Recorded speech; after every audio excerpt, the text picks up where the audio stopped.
Inshuti y'impirimbanyi ndongera kugaruka kugira ngo turebe ukuntu twashobora kumenya gusobanukirwa n'ibibazo turemereye, uko twarushaho gushaka ibisubizo tukabyishakamo. Mu mwanya hari icyo twari turi kwibazaho cy'ukuntu eh, igiti cyacu tuvuga gikomeye cy'inganzamarumbo cyangwa se cyangwa rwego rukuru rukeneye kubaka rukeneye gufatwa n'imizi. Iyo mizi ari amatsinda, ayo matsinda kandi nanone akaba nanone ariyo abereye ashobora kutubera ijisho rishobora kureba ibyo byuririzi n'ibindi byashobora kuba byaza kugira ngo byinjirane, kuko twamaze kubona ko ziriya ntore za FPR ziba zigamije ziba zarigishijwe zaratojwe ubugome, ziba zigomba gushaka gutema buri muzi wose, ari byo kuvuga ngo bishaka kurimbura amatsinda yagombye gutuma icyo giti cy'inganzamarumbo cyangwa se urwego rukuru rurushaho kujyaho ruganakomera. Reka rero noneho twibaze ku kindi kibazo. Icyo kibazo ni ikivuga igihe tubwira ngo twibaza ni gute abantu babona abakozi b'Imana, abantu babona abakozi b'Imana ariko noneho bagakorana n'izo nkozi z'ibibi, bagakorana na FPR, cyangwa se ugasanga nabo ubwabo ni intore zitozwa ubugome bwo kugira neza, byo kugirira nabi abavandimwe babo, abo baturanye, abo bagombye kuba basangiye igihugu, ariko nabo bakaba baratozwe bwa bugome, kubera ko abo bose FPR yashatse kurimbura, bakaba barayihunze. noneho bakaba batereka tushaka kubakurikira aho bari hose, noneho bagakoresha uburyo bwabo, bakagenda noneho bakazana cyane cyane bakashaka kugira ngo biyobokamana. Hari videwo nize gukora mbabwira nti ejo heza twifuza, mbereka uruhare rw'amadini, ukuntu amadini yashobora gutanga umusanzu wo gusana imitima yangiritse, no kubwira izo nkozi z'ibibi ko zigomba kwihana zikagaruka mu nzira yo kubana neza n'abandi, bakirindira ubwo bugome n'ubundi barushaho kugenda bigishwa cyangwa se no bigisha abandi, bakaba abantu bazima. ubwo rwongo haba haje cya kintu cyo kwigaya, cyo kwihana, kandi biri biravuga nabo ngabo abanyamadini, hari ibyanditswe byo nibura tuvuga babahurizaho, nk'aya magambo nkunze kubereka babwira ni muri gahunda Imana yaturemye kandi duhaye uburyo tugomba kubana, duha amategeko, duhaye mirongo nkunze kugarukaho, Baroma 15 wa kabiri ko umuntu wese agomba kubera umugenzi w'inyunganizi, Matayo 17:12 ko ibyo ushaka gukora nabi ugomba gukorera abandi, Imigani 17:17 ko umuvandimwe avukira gukura abandi mu kuba yagombye kugira ikintu yakora cyagirira abagenzi be neza. Ibyo ni bimwe mu mirongo, hari n'ibindi byinshi, kuko ibyanditswe byose n'ubundi ni umugambi wo kugira ngo abantu bagire imibereho ikwiriye, itunganye, kandi muri bwa bwisanzure bwa buri wese. Noneho tukaba icyo tugiye kukubwiraho aha ngaha, ni gute abitwa ngo ni abakozi b'Imana bashobora kuba abantu baba bambaye iyo myambaro y'izo ntore, ndetse bumva rwose babyishimiye, bakumva ko ari intore, kuba bigishwa ubwo bugome, bigishwa kugira nabi, bakongera bakitwaza ngo babone ijambo ry'Imana. Mbese ibyo byashoboka? Mbese watwara amabendera abiri y'ingabo zihanganye bigashoboka? ubwo se wari kuri ruhande? Kuko hagati tugomba kumenya ko urugamba turi kuvuga aha ngaha, urugamba rw'icyiza n'ikibi, Satani we uwo sekibi, nk'uko twabibonye ngo imikorere ye yose aba ashaka kugira ngo arwanye umugambi w'Imana. Umugambi w'Imana na Satani arwanya ni uwo nguwo, kugira ngo abantu bagire imibanire ikwiriye, kugira ngo abantu buri wese abere mugenzi w'inyunganizi. Satani akagira ate? We akizanira ayo macakubiri yo kugira ngo ahubwo ubugome bugumye kugwira maze abantu barusheho kuwugirana nabi, maze igihe baba bari kurangira bavurwa muri uwo mubiri bajye babigana nyine mu kurimbuka nta makiriro yandi bagifite. Aho rero murumva ko uwo mugambi w'Imana ngo ya nama y'agakiza kwa kundi Imana idusezeranya kudukiza icyo kibi, Satani we avuga ati igihe icyo kibi nicyo ushaka kugira ngo murusheho kucyinjiramo mukibemo, maze akagera akifatira imitima y'abantu, maze noneho reka murebe ikibazo cyo kivutse ruvuga ngo abitwa ngo ni abayobozi cyangwa se abantu bamwe bigiye babona injijuke, Satani akabakoresha kugira ngo ahubwo babe inkomyi, maze icyiza cyagombye guharanirwa ahubwo gisimbura ubukiwe bw'abantu baharanira gukora ikibi gusa. Reka turebe gatoya mwongere amasangize tubone uko tubiganiraho twifashishije n'imirongo, kuko icyo kintu cyo ku kibazo turi kwibaza ninde wakidusubiza, tujye tujya kubaza ngo Imana, tubaze Imana ko bidusubiza.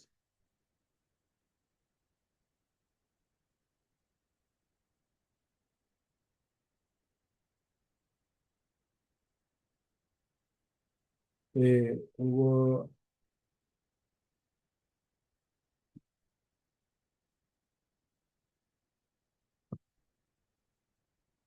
turebeye kuri iyi shusho none ngumya kugarukaho y'icyo giti cyangwa se aya matsinda agomba kuba ari amatsinda yubakitse, nk'uko mwanya ari kubabwira ibyerekeye ukuntu iri tsinda 1011, iruhande rwaho hari irindi tsinda 1212, ayo yose akaba ahuriye muri iri tsinda iri tsinda akaba ahuriye aya matsinda abiri akaba ahuriye muri uru rwego rw'121. Ni ukuvuga ngo urwego rw'121, iruhande no hari urundi rwego rw'122 rufite amatsinda abiri nanone. Ni ukuvuga ngo aha ngaha ntabwo ari ihame ryo kuvuga ko amatsinda agomba kuba ari abiri gusa, yashobora kubona amatsinda 3 cyangwa 4. Ni ukuvuga ngo iri tsinda aho iryo ari ryo ryose rishobora kuba ryabyara andi matsinda, ndetse rikaba uko ritugera amatsinda rikaba rirushaho kugenda rizamuka. Ni ukuvuga ngo itsinda rishobora kubyara andi matsinda 5, niba ari bya matsinda 5 ni ukuvuga ngo ni uruhugo rya tsinda ryabyaye amatsinda 5. Ni ukuvuga ngo nimeze nk'uyu muzi minini. Iyi mizi nayo urabona ko igizwe n'utundi tuzi n'indi mizi yishamitse. Ni ukuvuga ngo uwo muzi nyine uba ugiye kuba koko, uba ugiye kugira akamaro gakomeye cyane kandi utajegajega uko byagenda kose. Ngicyo za mbaraga tugomba kubaka, ni muri ubwo buryo tugomba kuzubaka. Aha rero ni nk'amagambo umwanya yamaze kubasubwira rero mu kuva cya 18, umurongo wa 18, ariyo ryahame Mose yabwirwaga ryo kugira ngo ashobore kubaka urwo rwego rukuru. Ariko none twebwe icyo dushaka kugira ngo turebe ni ukuvuga ngo turebye ahantu batwereka iki kibazo, mbese umukozi w'Imana yakorera na FPR, yakorera Imana kandi agakorera na FPR. Icyo kintu kibazo twakubaza ngo mbese ibyo wakorera abami babiri kandi bahanganye, watwara amabendera abiri y'ingabo zihanganye, wabuze byashoboka? Urumva ko ibyo bintu bitashoboka. Ariko reka noneho twibarize ijambo ry'Imana, nyoreke tubaze Imana, tugendera kuri rya hamwe babwirane ejo heza twifuza. Kuki tutabaza Imana? Kuko ibisubizo turabifite mu ijambo ry'Imana. Aha ngaha rero reka twereke imirongo nidusoma mu gitabo cyo Kuva igice cya 32, n'umurongo wa 25, aho naho nabyanditse nabi ntabwo bakoranye udupe tubiri. Umurongo wa 25 niyo wahera aho ngaho. Aha ngaha muri gihari hari ikibazo cyari cyavutse ubwo Mose yaragiye ku musozi Sinayi, yagiye guhabwa ibisate by'amabuye biriho amategeko y'Imana, yajyanye na Yosuwa, maze abandi bari basigaye aho ngaho basigaranye na Aroni, basigara bavuga bati Mose dore yatinze, ntabwo tuzi uko byamugendekeye. noneho bati byaba byiza ni uko aroni wadukorera imana, imana maze ikatujya imbere tugasubira tukisura mu Egiputa. abo bashaka gusubira mu Egiputa ni bande? ni ba bandi bati n'ubundi na bose batari bigize basabana n'imana mu rwenya bwo. abo ngabo bamwe barababana nyuma y'Egiputa bari bagiye bakurikiye abandi kubera ko babonye abantu bari guhunga, nabo bakavuga bati rero twe tugomba gukora uko abayahudi bakoze, uko ubwoko bw'imana bwakoze, natwe ntiturimbuke, maze abanyuma bagafata ubwabo bwo guhungana nabo. aho ni ukuvuga ngo nta bintu na bimwe byari bibubatse uburyo bakoraga, ahubwo bo babaga bari gukurikiza gusa. abandi bari barimo nanone, hari harimo na ba bandi bari mu bwoko bw'imana, ariko nabo icyo bakoraga bo ahubwo bafatanyaga n'abo banyamisiri mu kurenganya ubwoko bw'imana, mu kubakoresha akazi k'uburetwa. nabo barabaye bakapita babo. ni ukuvuga ngo abo nabo nta nubwo bwose babaga muri kavukire mu maraso ari abavandimwe b'abayahudi bari kurenganywa, ariko nta ukuvuga ngo bari ku ruhande rw'iki, bari baragiye ku ruhande rwa Satani. ni ukuvuga ngo ntabwo ari uko abantu bavukana ku bw'amaraso ngo bibe byabuza yuko umuntu atagenda ngo ajye kuba umukozi wa Satani. noneho ahangaha hari ikibazo gifite, ni uko ubwo icyo gihe bamaze kuremerwa inyana ngo kugira y'izahabu, ngo kugira ngo ariyo bajya imbere, ubwo bakoze mu minsi mikuru, barabyina baranezerwa. noneho muri icyo gihe Mose agarutse ari kumwe na Yosuwa ati turi kumva ndumva urusaku rushobora kuba rw'indirimbo baba banezerewe, avuga ati yenda n'ubw'intambara. Mose aravuga ati ntabwo ari byo, atabwo n'abantu bamaze kurenguka, bamaze kunezerwa. araza bari bageze asanga nyine bari kwishimira icyo kigirwamana cyo bamaze gukora, maze n'uburakari bwinshi, maze ngo nibwo yababwiye ati ab'Imana muze kubyo ku ruhande, abandi namwe mujye ku ruhande. aha yaragize ati yari agiye gutandukanya abakorera Imana nyakuri, abo ngabo baharanira ibyiza, n'abo n'izo nkozi z'ibibi, izo zari zimaze gukoza kuba inkomyi y'umurimo, cyangwa se y'urwo rugendo, y'uwo mugambi Imana yari kwiyoborera. abo ngabo hagombaga kuba ikintu cyo itandukana. maze abwira abo ngabo bari baranze gufatanya nabo gukora ibyo bibi, bari Abalewi bajya iburyo bwa Mose. maze Mose aravuga ati noneho rigise nta kintu gisigaye, ati ibindi, ati buri wese afate inkota agende here ku ihema ry'ababo, uwo abona wese amunyuze mu izo nkota, ngo icyo gihe ngo bahishe abantu bazora bari bibi. kubera ko abo ngabo ntabwo ntibarebaga ngo barebe avuga ati ngo ni umuvandimwe cyangwa ni oya, uwo nguwo kuko ari nawe ari yafashe urw'inkozi z'ibibi, hagomba kuba ikintu cyitandukanye. noneho tukagenda tugiye mu magambo nijya kubasomera bari mu rwambere rwa Yohana igice cya 5 umurongo wa 19, niyo batubwira ngo iyi si, abantu b'iyi si bari mu maboko ya Satani. Satani niwe wayigaruriye, ariko none muri abantu bigaruriye na Satani, ariko hari n'abantu b'Imana.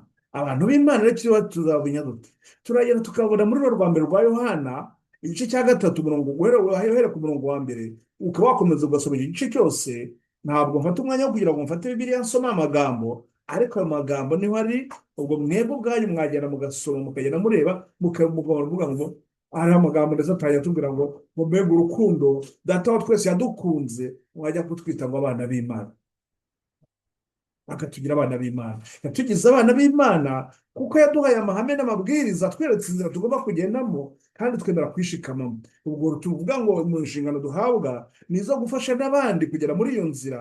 icyo gihe tufasha abandi kugera muri iyo nzira mu guharanira icyiza no kwanga ikibi, tuba turi gukora umurimo w'Imana, tuba turi abakozi, tuba dukorana na Kristo, turi mu ruhande rwa Kristo, turi umukozi, turi abakozi, abagaragu bakorana na Kristo. none umukozi w'Imana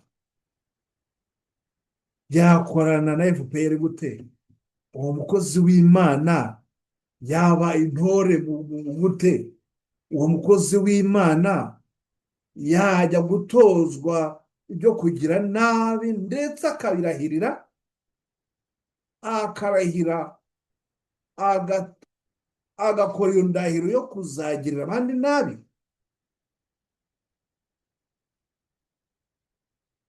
Umuvandimwe avukira gukora bari mu kaga. Uwo mukozi w'Imana udaharanira gukura abandi mu kaga, udaharanira gufasha bagenzi be, utifuriza, udaharanira kubera abandi inyunganizi, wa muntu umerewe nabi, wa mukene barimo hagati yabo, ngo ashake ikintu cyamufasha cyamurengera, uwo mukozi w'Imana yaba akorera iyihe Mana? Mbese koko umukozi w'Imana yajya mu migambi ya FPR agakora ubugome nkabona n'ibindi byose bari gukora, bakagira n'abo bari kumwe n'abaturage? Abanyamadini, iki kibazo mwongere murebe, iki kibazo nakibajijeho mbabwira mbereka urwo ruhare amadini mwagombye kugira, urwo ruhare mwagomba gukora mufasha abandi kugira neza, mufasha abantu gusana imitima yangiritse, twunganira abandi kubera abandi inyunganizi. Hari iki kibazo rero gikomeye cy'uko abo bantu bameze batyo bavuga ngo bakorera Imana kandi bakorera Satani. Abo bantu bagomba gushyirwa ahagaragara, bakamaganwa, imikorere yabo mibi ikamaganwa, bakaba bagira umugambi wo gukora ibyiza. Yahani nkunze kubabwira nti mureke twongere turebe, dusubize amaso inyuma, turebe ibyaranze amateka yacu, twibaze ikigomba gukorwa, turebe uruhare rwacu ko tugomba kuruhagararamo, turebe inkunga dushobora kuba twaha abandi.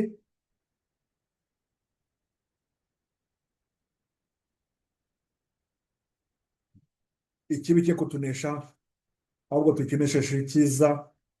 Abaroma kiriya gice cya 12 umurongo wa 21. Ikibi cye kutunesha, ahubwo tukinesheje icyiza.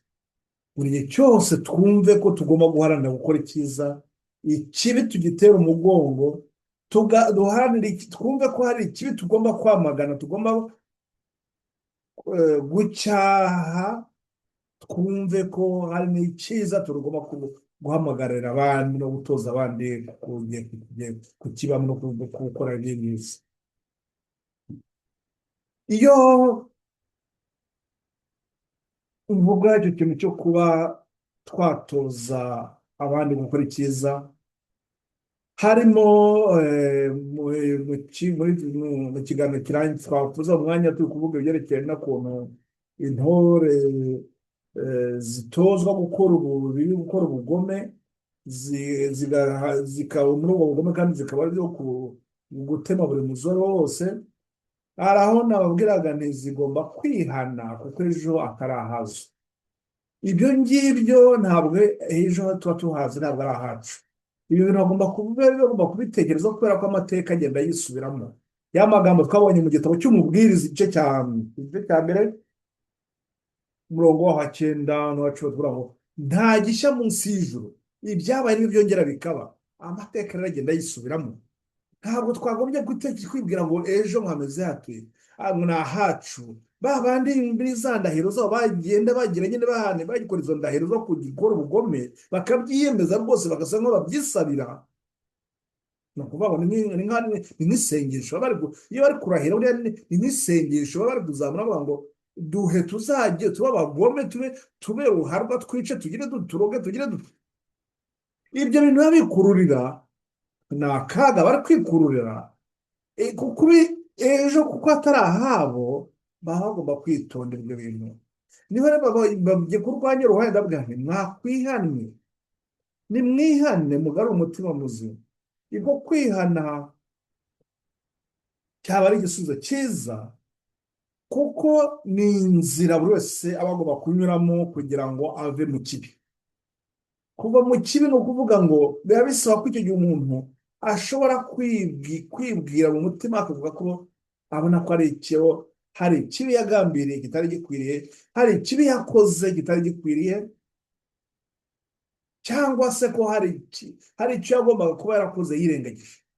nizo mpamvu nkunze iyo mbatse ikibazo, abandi buri wese aba yibajije ikibazo, tukareba tugafata ibyatuba, tukareba ku kaga twikururiye, tugasubira mu myaka ya 90, 1990, wadusubiza aho ngaho.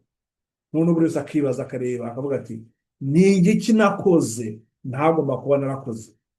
icyo kiri kuvuga ngo icyo gihe uko kwimira, uko kwibaza mu mutima, ukisuzuma ubwawe, wabona koko mbese no kugira umutima wo kugira ngo utagire kubyibazaho. wa mwuka wera Imana yaduhaye wo kutwigisha, kutwumvisha kutwigisha, ukatwemeza iby'icyaha, ukatwemeza ikibi. amagambo dufite mu gitabo mu gitabo mu butumwa bwiza bwa Yohana igice cya 8,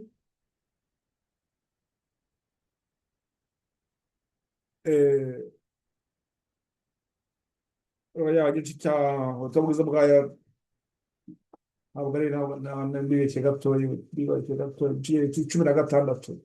Ni 16 niba nibuka neza.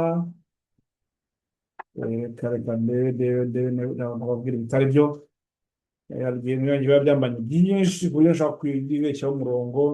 ni Yohana, nibyo bishobora kuba bagicira ibikorwa cya 8, nibyo batambaye neza mbere.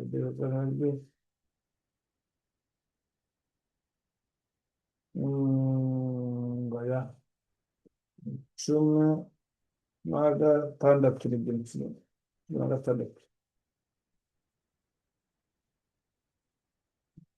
16 batubwira, ni Yohana igice cya 16, aho babwira yuko azabohereza, ubwo ni 16 umurongo wa 8, avuga ko ngo azabohereza umwuka wera.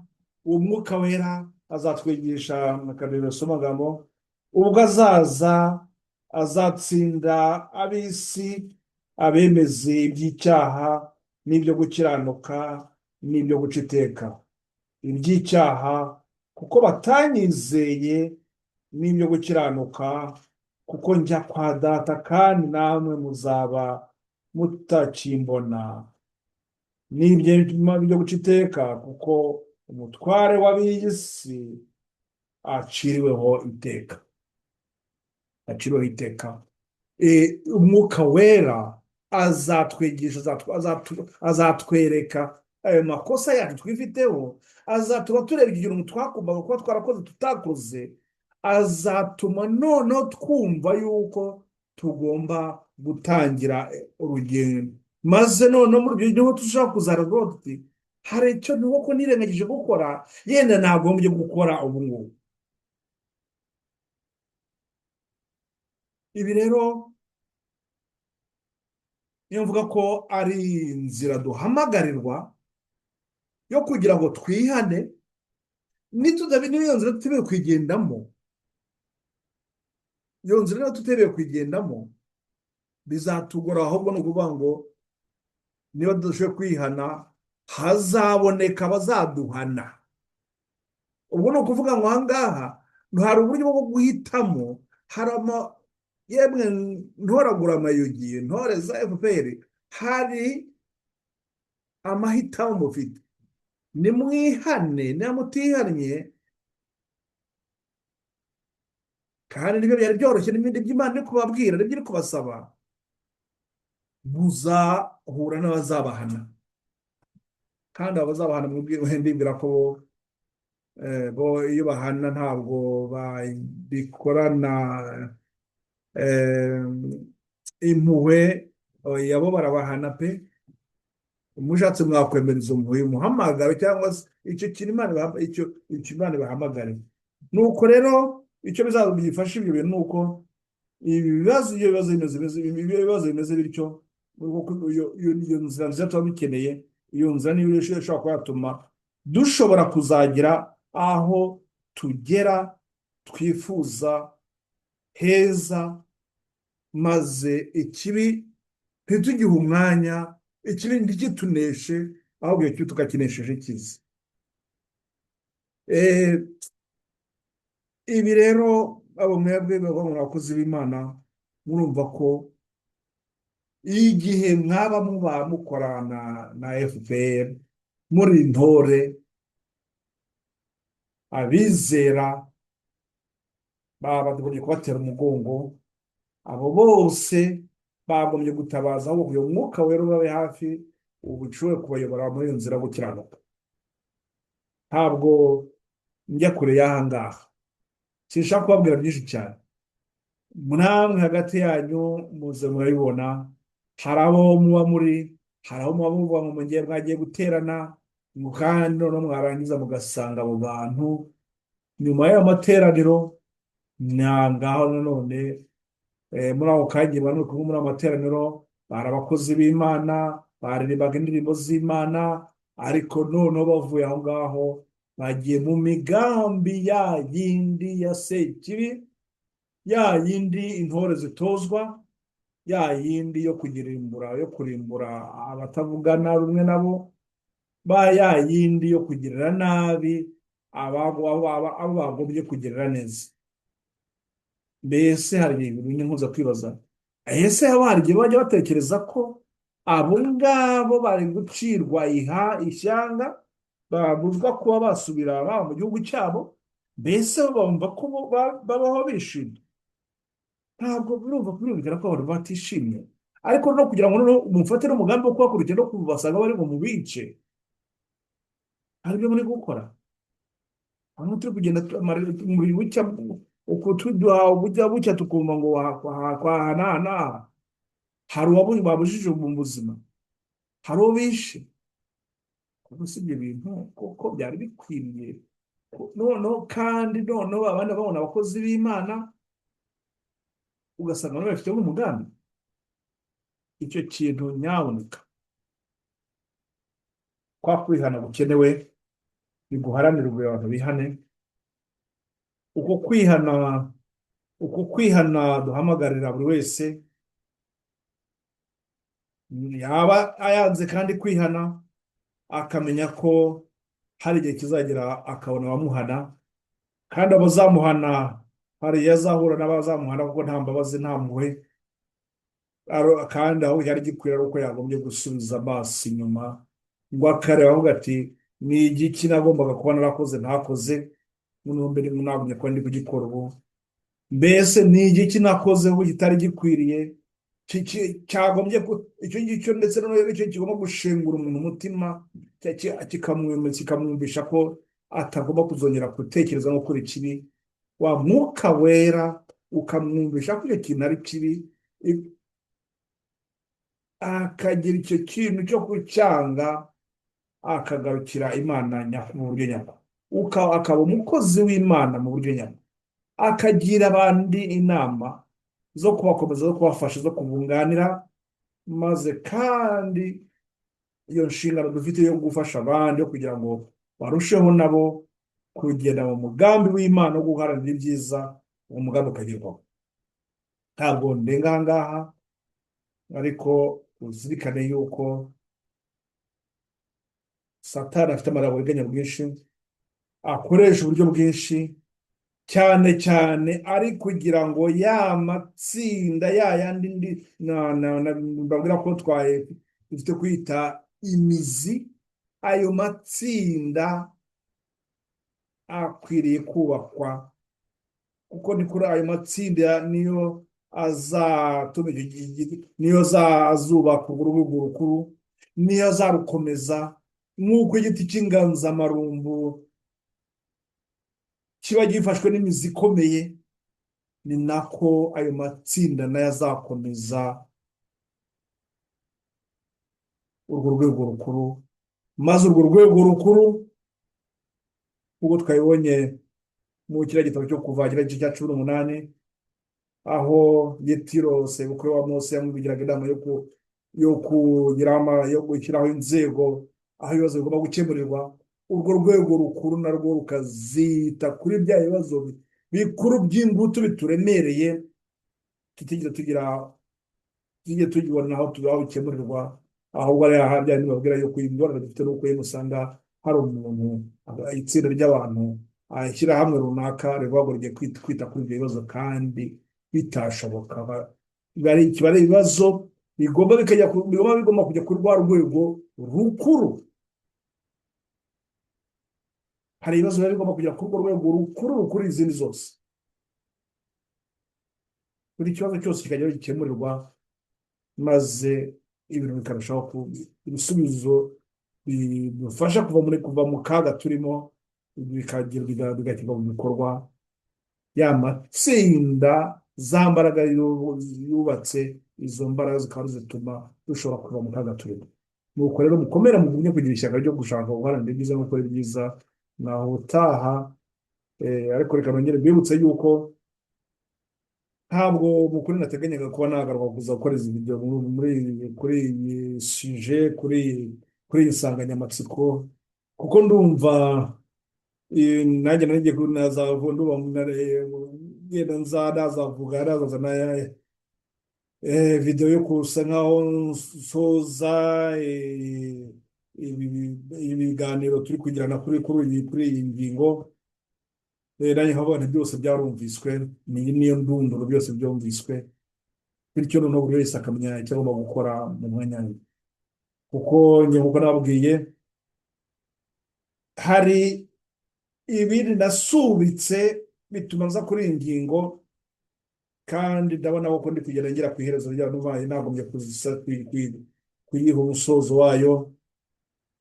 Noneho nkagaruka kuri ibyo narasubitse, aho tugomba kongera tugasura tugera tukimbika mu mirongo y'ibyanditswe, kuko nkunze kubaganisha cyane cyane mu byerekeye n'ubuhanuzi, profesi, ubuhanuzi, nkagerageza kugira ngo dushobore gusobanukirwa n'ibihe turimo aho bigeze, kugira ngo abantu bashobore kuva mu rujijo, urwo rujijo cyane cyane ruterwa n'abandi nanone, baba abakozi b'inararibonye, baba abakozi babona abakozi b'Imana, kandi ntawe wahamagara uwo murimo, ahubwo ari bawizanyemo, ari gusoza ubuhanuzi. Imana nabwo yakubwiye ko hazaza abantu bazana inyigisho zo kubashuka, bifitiye izindi nyungu bishakira.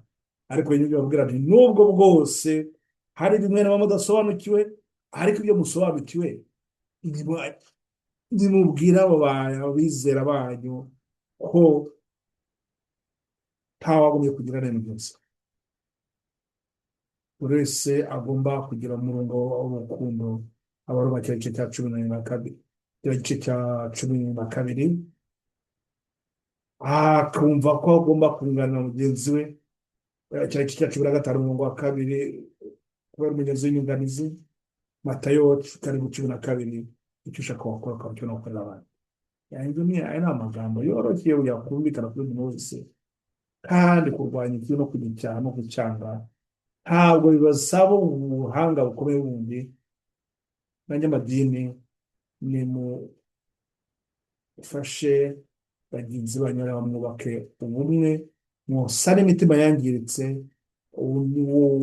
Ufite ibibazo ugumya gukurura n'ibibi, yifuza ashaka gukora bibi, mumubwire ngo tujye ntabwo bikwiriye, kandi wowe n'ababikorewe nawe mwereke ko hari ibyiringiro byo kubaho, kandi ko Imana iri muri hafi imukomeza, maze tumutere ishyaka ryo kugira ngo nawe yisubizemo icyizere cyo kubaho, maze tumubere inyunganizi, umuvandimwe abere gukura mugenzi we mu kaga. Nawe utaha.